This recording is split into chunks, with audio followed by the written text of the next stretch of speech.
Hello mga kaayos, si Michael po ito, and dahil malapit na ang Independence Day, we're gonna celebrate it here on All Out Sundays. Kaya tanungin natin ang ayos barkada natin kung gaano nila kaya ipaglaban ang kanilang kalayaan. Let's go!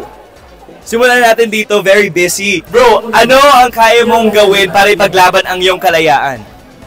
Siguro gamitin ang aking influence at social media platform and lahat ng mga tinuro sa akin ng nanay ko para lumaban sa tama. Yes!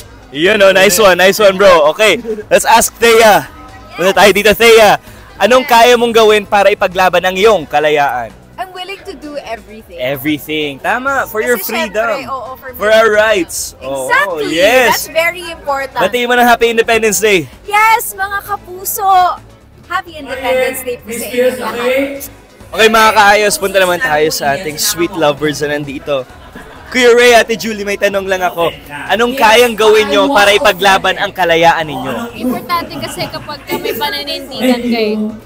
Yan. Kuya Ray. Alam mo kung anong kaya mong gawin? Ano yun? Importante kasi, Sager, kung may paninindigan ka talaga. Yeah. Ang galing. Talagang 2-in-1 yung sagot doon. So, thank you guys. Garrett bro, anong kaya mong gawin para ipaglaban ang iyong kalayaan? Kasi Independence Day malapit na. Ako, syempre, pagiging hindi matitinag. Syempre, pagiging matatag.